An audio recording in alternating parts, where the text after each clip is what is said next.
Seorang perempuan berusia 65 tahun datang ke klinik dengan keluhan nyeri pada lutut kanan yang semakin nyeri, terutama saat berjalan atau naik turun tangga. Dan lutut terasa kaku, terutama di pagi hari. Nyonya Lia juga mengeluh lututnya terasa bengkak dan kadang bunyi krek. Saat digerakkan, ia memiliki riwayat obesitas dan pernah mengalami cedera lutut saat muda. Baik, selamat pagi. Pagi dok, Kalau boleh tahu dengan ibu siapa? saya Ibu Lia, Oh, Ibu Lia, gimana kabarnya hari ini? saya baik. Bisa diceritakan keluhannya? Iya, setiap pagi lutut saya semakin sakit mulu dok.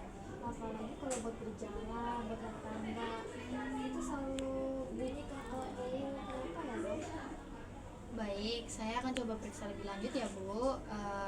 Setelah itu Ibu bisa diantarkan oleh perawat Stella. Baik Ibu, saya antar untuk pemeriksaan ya.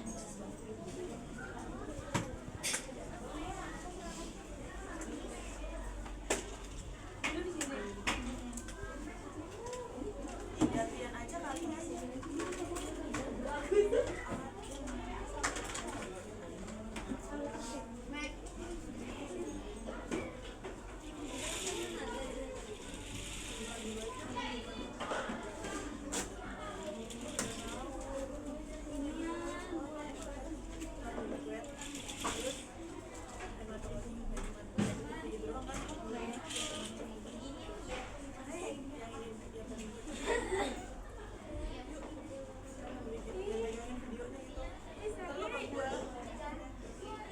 Apa mau taruh aja di sini?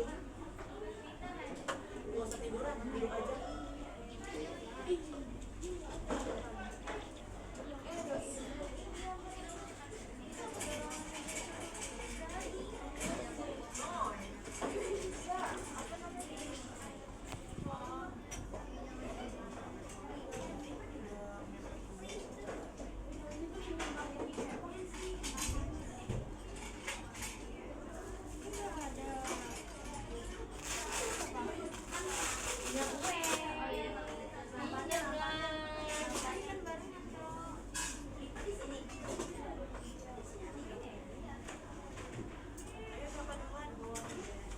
Ibu, saya bantu untuk berat badannya Ibu.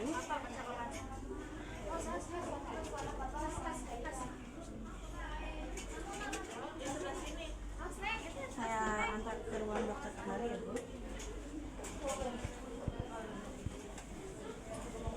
Baik, gimana? Stella?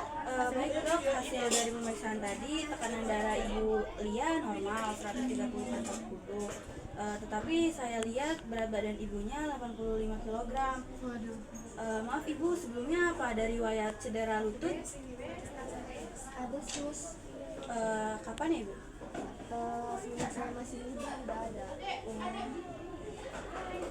Oh, terima kasih ya informasinya Ibu. Saya sih curiga ini terkait osteoartritis, tapi saya akan konsultasikan dengan dokter spesialis ortopedi untuk evaluasi lebih lanjut.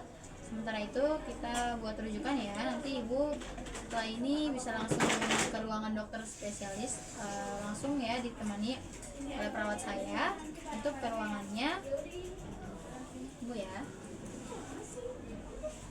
Baik, boleh tolong ditemani. Saya antar ya Ibu. Makasih ya dok. Sama-sama.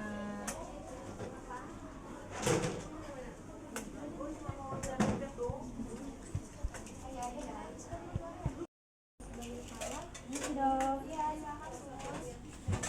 Silakan duduk Ibu. Sus boleh di pinggir saya ya. Selamat siang Ibu Lia. Saya sudah membaca catatan dari dokter Beci ya sebelumnya. Dari lutut Ibu semakin parah ya dalam beberapa bulan terakhir. Iya dok. Rasanya makin sulit untuk digerakkan sambil jalan. Kenapa ya? Nah, kita akan periksa lebih mendalam ya Bu, sama saya. Saya juga akan melakukan ronsen lutut kanan untuk melihat kondisi tulang dan sendi Ibu ya. Untuk sekarang saya curiga ini Ibu ada osteoartritis ya, akibat kombinasi usia, obesitas, dan riwayat cedera. Baik, saya coba cek dulu ya. Ibu tetap di situ aja. Ibu boleh maaf ya sakitnya. Ibu kalau ditekan sakit nggak? Coba sebelah sini ya.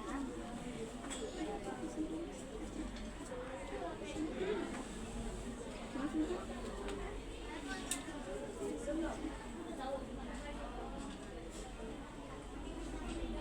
Apakah sakit ibu?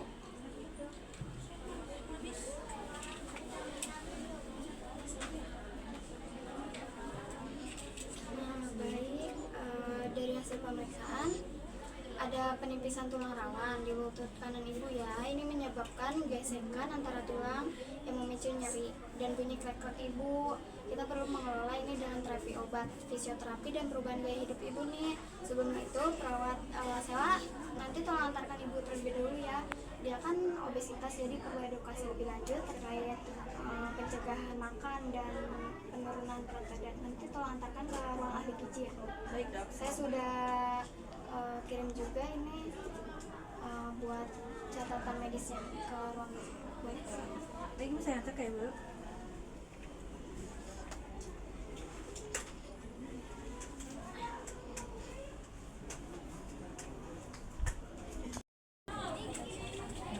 Misi dok. Saya diperintahkan oleh dokter Bezi dan dokter Ica untuk mengantarkan Nyonya Lia ke Bezi. Selamat siang Ibu Lia. Saya diberitahu dokter bahwa Ibu memiliki riwayat obesitas yang juga mengaruhi kondisi lutut Ibu. Kita bisa coba membuat rencana makan sehat untuk membantu menurunkan berat badan Ibu. Apakah berat badan saya sangat berpengaruh dok? Iya Bu, setiap kilogram berat badan berlebih bisa memberikan beban tambahan sekitar 3-4 kali lipat di lutut. Jadi dengan penurunan berat badan sekitar sedikit saja, nyeri lutut Ibu bisa jauh berkurang. Ibu bisa menerapkan diet rendah kalori dengan tingkat secepat. Misalnya Ibu bisa makan kentang sebagai pengganti nasi. Kentang juga rendah kalori dengan protein dan tinggi, serta bisa buat Ibu merasa kenyang. Untuk buah-buahan ada tidak ya? Ibu bisa makan buah beri atau semangka ya Bu. Terserah Ibu maunya blueberry atau blueberry boleh, asalkan buah itu ada kandungan kalori yang rendah. Baik ibu, saya akan coba aplikasinya ya. Baik Ibu, lekas membaik ya, tunggu sebentar ya Bu. Dokter Besti dan Dokter Ica akan memperjelaskan lebih lanjut lagi terkait kondisi Ibu. Permisi, selamat pagi semuanya, selamat siang.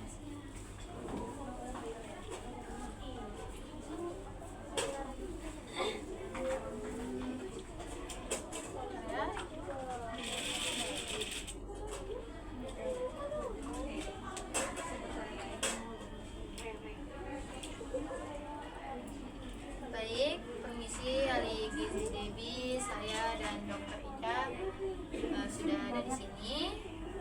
Dan baik Ibu Lia, kita sudah mendiskusikan bersama ya. Untuk sekarang kita akan fokus pada obat pereda nyeri dulu ya Bu, fisioterapi dan pengelolaan berat badan. Jika kondisi memburuk, mungkin nanti kita pertimbangkan tindakan lebih lanjutnya seperti injeksi atau operasi ya Bu. Baik dokter, saya akan coba mengikuti saran semuanya. Semoga saja penyakit saya cepat hilang ya. Kita akan pantau rutin ya Bu, jangan sungkan untuk menghubungi kami ya.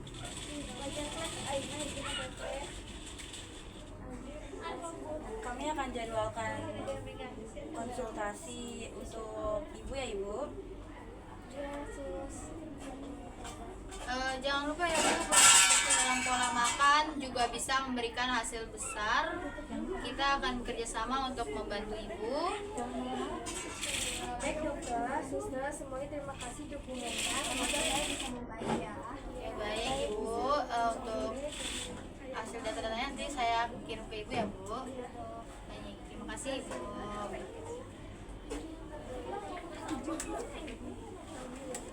Terima kasih dok. Assalamualaikum warahmatullahi wabarakatuh. Kami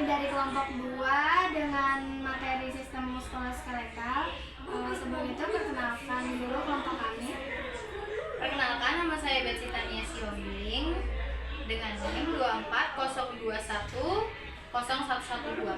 Perkenalkan saya Azra Marsella dengan NIM 2402 Perkenalkan saya Debbie Fahar dengan NIM 2402 100 Perkenalkan saya Anissa Salsabila dengan NIM 240210068. Perkenalkan saya Adina Belinda dengan NIM 2402-177. Baik, langsung saja kita ke tujuan pembelajaran. Di sini ada patofisiologis, farmakologi, diet pada pasien dengan osteoartritis, menetapkan diagnosis keperawatan pada pasien dewasa dengan osteoartritis, pengkajian keperawatan secara holistik, rencana keperawatan pada pasien dengan osteoartritis, integrasi hasil penelitian tentang peta laksana pasien dengan osteoartritis. Di sini ada contoh kasusnya. Seorang pasien perempuan berusia 65 tahun, Nyonya S, datang ke klinik dengan keluhan nyeri pada lutut kanan yang semakin memburuk. Dalam beberapa bulan terakhir, nyeri terasa utama saat berjalan atau naik turun tangga, dan lutut terasa kaku, terutama di pagi hari. Nyonya S juga mengeluh lututnya terasa bengkak dan kadang berbunyi krek-krek. Saat digerakkan, ia memiliki riwayat obesitas dan pernah mengalami cedera lutut saat muda. Berdasarkan gejala yang dialami Nyonya S, gangguan muskuloskeletal apa sih yang paling mungkin terjadi? Jelaskan alasannya. Menurut pengertian kami, gejala yang dialami Nyonya S yang paling mungkin terjadi yaitu gangguan osteoartritis, bisa disebut OA. OA adalah salah satu penyakit sendi degeneratif yang paling umum ditandai dengan kerusakan kartilago, tulang rawan pada sendi, disertai perubahan pada tulang dan jaringan lunak di sekitarnya. OA biasanya menyerang sendi-sendi besar yang menopang berat badan seperti lutut, pinggul, tulang belakang, dan juga tangan.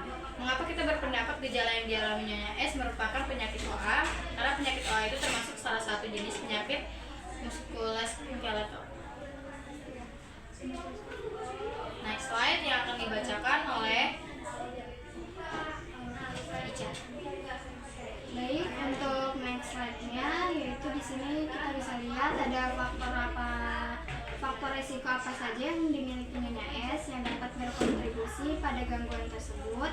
Di sini bisa kita lihat ya, ada riwayat kesehatan, penyakit sebelumnya seperti obesitas, gaya hidup Nyonya S, misalnya pola makan yang tidak teratur dan tidak dijaga kesehatannya. Terus ada lingkungan sosial Nyonya S, misalnya dukungan keluarga atau stresor kehidupan. Adapun faktor resiko yang sering dikaitkan dengan berbagai gangguan kesehatan ini seperti faktor biologis, bisa dari genetik, usia, jenis kelamin, kondisi medis yang mendasar. Terus ada faktor psikologis, di sini ada stres, trauma, kepribadian, pola pikir negatif. Dilanjut ada faktor sosial, yaitu dukungan sosial yang kurang mendukung. Kita lanjut, ada jelaskan struktur anatomi lutut yang terlibat dalam kasus ini. Di sini ada struktur tubuh manusia terdiri dari tulang femur, tulang paha, tibia, tulang kering, patella, tulang tempurung lutut, tulang rawan, lapisan licin yang melindungi ujung tulang dan memungkinkan gerakan halus, meniskus, bantalan kartilago berbentuk bulan sabit yang berfungsi sebagai bantalan dan penstabil, ligamen, jaringan ikat yang menghubungkan tulang-tulang dan memberikan stabilitas pada sendi, otot quadriceps di bagian depan paha dan otot hamstring di bagian belakang paha memberikan kekuatan dan gerakan pada lutut. Dilanjut, ada bagaimana proses fisiologis normal pada lutut terganggu pada kondisi yang dialami Nyonya S. Di sini ada pada kondisi Nyonya S kemungkinan besar terdapat gangguan pada tulang rawan sendi lutut.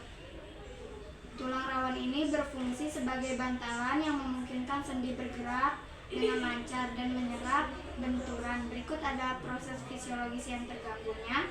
Ada degenerasi tulang rawan. Pada OA, tulang rawan secara bertahap aus dan rusak. Hal ini menyebabkan permukaan sendi menjadi kasar dan tidak rata sehingga gesekan antara tulang menjadi lebih besar.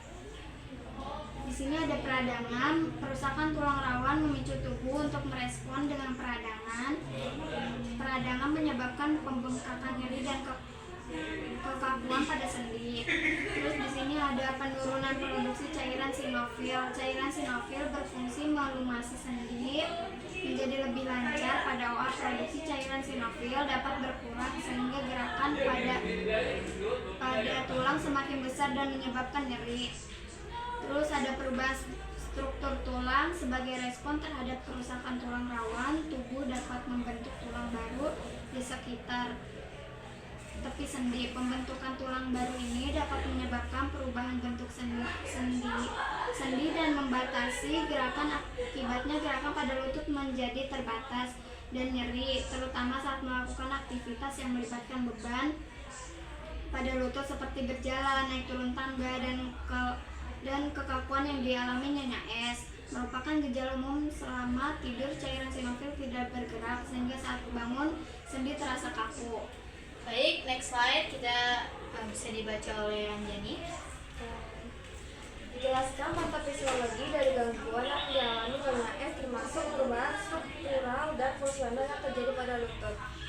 Kerusakan kartilago artikular bertindak sebagai bantalan di antara tulang-tulang yang membentuk sendi. Pada OA, kartilago ini mengalami kerusakan akibat kealusan mekanis dan peradang yang menyebabkan permukaannya menipis, retak, atau bahkan hilang. Penebalan tulang subkondral, tulang di bawah kartilago mengalami pengerasan dan penebalan. Sklerosis sebagai respon terhadap hilangnya kartilago yang dapat menyebabkan deformitas sendi. Peradangan sinovial, lapisan sinovial yang melapisi bagian dalam sendi mengalami peradangan, menyebabkan pembengkakan nyeri dan penurunan mobilitas sendi, menambah nyeri dan mempersempit sendi. Kehilangan elastisitas ligamen dan otot sekitar sendi menjadi kaku dan lemah yang semakin memperburuk mobilitas dan stabilitas sendi. Selain itu, gejala yang telah disebutkan, gejala lain apa saja yang mungkin dialami Nyonya S, yaitu nyeri timbul akibat kerusakan kartilago dan peradangan sinovial. Pembatasan gerak mobilitas sendi berkurang akibat nyeri dan perubahan struktur sendi. Deformitas sendi pada fase selanjutnya dapat terjadi deformitas akibat osteofit dan kerusakan tulang. Kekakuan sendi terutama pada pagi hari atau setelah beristirahat. Bagaimana cara membedakan gangguan ini dengan gangguan muskuloskeletal yang lainnya yang mungkin memiliki gejala yang serupa? Osteoarthritis ini adalah penyebab paling umum nyeri lutut pada orang tua. Osteoarthritis ditandai dengan kerusakan pada tulang rawan sendi yang menyebabkan peradangan nyeri dan kekakuan. Gejala seperti nyeri saat beraktivitas, kekakuan sendi pagi hari, dan suara kerak-kerak sangat khas pada osteoarthritis. Rheumatoid arthritis, meskipun lebih jarang, rheumatoid arthritis juga dapat menyebabkan nyeri lutut. Penyakit ini bersifat autoimun, di mana sistem kekebalan tubuh menyerang sendi sendiri. Selain nyeri, rheumatoid arthritis juga dapat menyebabkan pembengkakan, kemerahan, dan rasa hangat pada sendi. Cedera lama, cedera lutut yang pernah dialami Nyonya S di masa muda dapat menyebabkan kerusakan pada struktur sendi yang kemudian menimbulkan masalah di kemudian hari. Gout, penyakit ini disebabkan oleh penumpukan kristal urat di dalam sendi yang menyebabkan peradangan dan nyeri hebat. Serangan gout seringkali terjadi tiba-tiba dan disertai kemerahan dan bengkak pada sendi. Slide selanjutnya yang akan dibacakan oleh Stella. Pemeriksaan diagnostik apa saja sih yang mungkin diperlukan untuk memastikan diagnosis? Baiklah, untuk menjawabnya, diagnostik yang diperlukan untuk memastikan diagnosis yaitu evaluasi pemeriksaan diagnostik. Hasil radiografi digunakan untuk melihat tingkat keparahan osteoarthritis. Hasil pemeriksaan seperti penipisan kartilago, pembentukan osteofit, dan penebalan tulang subkondral harus dijelaskan kepada pasien. Tes lab seperti laju endam darah atau LED atau tes reumatik dapat dilakukan untuk mengevaluasi peradangan. Jelaskan hasil lab ini kepada pasien. dalam bahasa yang mudah dimengerti. Pemberian edukasi kepada pasien penyakit osteoartritis dan jelaskan bahwa OA adalah penyakit kronis tetapi dapat dikelola dengan pengobatan dan gaya hidup sehat. Rencana pengobatan diberikan informasi mengenai rencana perawatan secara NSAID atau analgesik, terapi fisik, dan kebutuhan intervensi lainnya. Pengelolaan mandiri edukasi pasien tentang pentingnya menjaga berat badan ideal, pola makan sehat, serta latihan fisik yang tepat. Untuk menjaga fungsi sendi, ajarkan teknik latihan rentang gerak atau peragangan yang dapat membantu pasien. Tindak lanjut dan rujukan ke spesialis jika diperlukan. Rujukan pasien ke spesialis ortopedi atau traumatologi untuk penanganan lebih lanjut. Rujukan ke fisioterapi sangat penting dalam penatalaksanaan OA untuk meningkatkan fungsi sistem sendi dan mengurangi nyeri kolab. Dengan fisioterapi sangat dianjurkan. Monitoring berkala tindak lanjut secara berkala diperlukan untuk memantau progres penyakit, efektivitas terapi, serta modifikasi rencana perawatan sesuai kondisi pasien. Kemudian untuk mendiskusikan pelaksanaan yang komprehensif untuk Nyonya S, termasuk terapi farmakologis, non-farmakologis, dan pemidahan jika diperlukan, yaitu terapi non-farmakologis, perubahan gaya hidup seperti diet sehat, olahraga teratur, manajemen stres, cukup tidur. Kemudian terapi fisik, fisioterapi, terapi okupasi untuk meningkatkan fungsi fisik, terapi psikologis, konseling, terapi perilaku kognitif untuk mengatasi masalah psikologis yang mungkin timbul. Pembedahan yaitu indikasi dilakukan jika terapi medis dan non medis tidak efektif atau terdapat kondisi yang memerlukan tindakan bedah. Kemudian ada tujuannya yaitu mengatasi masalah fisik yang mendasari, memperbaiki kualitas hidup. Misalnya jika Nyonya S menderita nyeri lutut akibat penyakit OA, pendekatan penatalaksanaan yang mungkin dilakukan meliputi seperti terapi farmakologis, obat pereda nyeri, paracetamol atau ibuprofen, obat antiinflamasi seperti non-steroid atau suntikan kortikosteroid. Kemudian penggunaan alat bantu jalan seperti tongkat atau walker. Kemudian melakukan pembedahan, penggantian sendi lutut, total knee replacement jika kerusakan sendi parah, dan terapi konservatif tidak efektif. Dan penting untuk diingat, setiap pasien itu unik. Penatalaksanaan harus disesuaikan dengan kondisi individu. Kerjasama tim medis seperti dokter, perawat, ahli gizi, fisioterapis, dan ahli lainnya akan bekerja sama untuk memberikan perawatan terbaik. Dan evaluasi secara berkala. Efektivitas pengobatan akan dievaluasi secara berkala, dan rencana pengobatan akan disesuaikan jika diperlukan. Bagaimana sih peran perawat dalam memberikan edukasi dan dukungan kepada Nyonya S dalam menjalankan penatalaksanaan tersebut? Dalam menghadapi pasien seperti Nyonya S, peran perawat dalam memberikan edukasi dan dukungan sangat penting. Dan berikut ini adalah beberapa langkah yang dapat dilakukan. Seperti edukasi tentang kondisi, perawat perlu menjelaskan mengenai penyakit OA atau kondisi lain yang mungkin menyebabkan nyeri lutut, termasuk faktor risiko seperti obesitas atau riwayat cedera. Kemudian ada manajemen nyeri, memberikan edukasi mengenai berbagai metode untuk mengatasi nyeri seperti penggunaan kompres atau teknik relaksasi.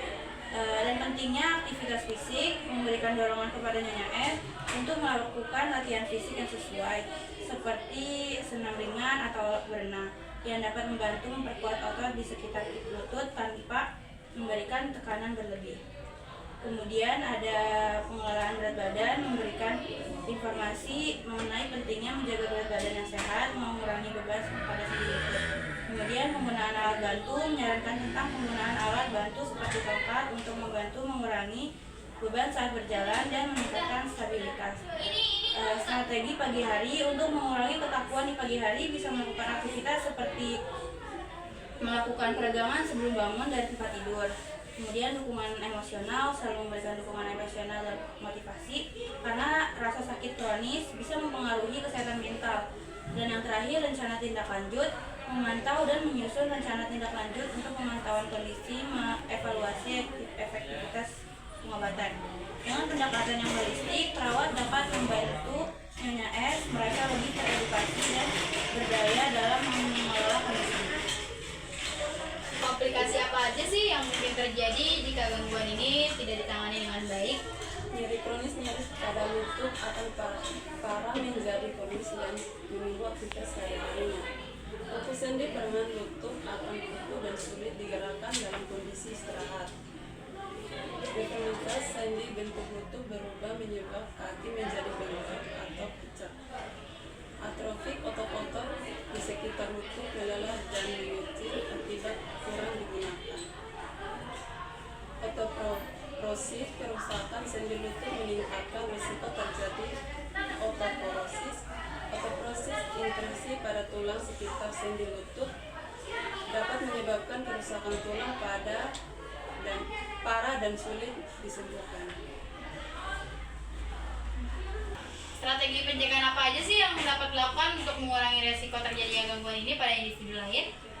Jawabannya kontrol berat badan. Obesity faktor risiko utama pada bagian faktor osteoporosis, menjaga berat badan ideal mengurangi tekanan sendi lutut. Aktivitas melakukan olahraga secara teratur terutama berdampak rendah seperti berenang atau berjalan dapat menguatkan otot-otot sekitar lutut dan meningkatkan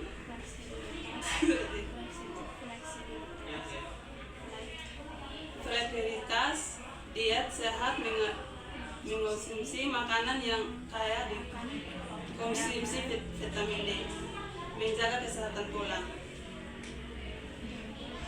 Perlindungan sendi, menghindari aktivitas yang terlalu beratur berulang yang dapat merusak sendi. Bagaimana sih perawat dapat berperan dalam mengedukasi masyarakat tentang pencegahan gangguan muskuloskeletal? Perawat dapat berperan dalam mengedukasi masyarakat, yaitu sebagai berikut: penyuluhan kesehatan, kunjungan rumah, kelas kesehatan, materi edukasi, keselingan, fasilitasi individu, mendengarkan keseluruhan, demonstrasi, tekanan latihan fisik, penggunaan otak, alat bantu, kolaborasi, profesional kesehatan lain, komunitas. Topik yang perlu disampaikan dalam edukasi yaitu faktor risiko, tanda dan gejala pencegahan. Di sini kita mau mendengarkan kesimpulan dari materi kita ini yang akan dibacakan oleh Ica. Baik teman-teman, untuk presentasi kali ini kesimpulannya bisa diartikan ya, udah kalian baca juga, yaitu kita membahas OA, penyakit sendi degeneratif yang menyebabkan nyeri, kekakuan dan keterbatasan. Nah, gerak akibat kerusakan tulang rawan. Nah, faktor risiko OA meliputi obesitas, kayak Nyonya S tadi kan, terus usia lanjutnya, riwayat cedera dan stres. Penata laksanaannya mencakup terapi, tadi udah dibacakan juga kan, farmakologis, fisioterapi, dan non farmakologis. Terus juga pengelolaan berat badan dan pembedahan jika parah. Terus ada pencegahannya juga, tadi kita ada dapat dilakukan dengan menjaga berat badan ideal, sama olahraga ringan, konsumsi makanan bergizi. Terus peran perawatnya apa sih di sini? Peran perawatnya dalam edukasi memberikan dukungan emosional terhadap pasien seperti Nyonya S, serta membantu pasien memahami dan mengelola kondisinya agar cepat pulih atau bisa teratasi gitu kesimpulannya. Apakah sudah jelas? Sudah. Baik, kita cukupkan segitu saja. Sekian presentasi dari kelompok kami, kurang lebihnya mohon maaf. Wassalamualaikum warahmatullahi wabarakatuh.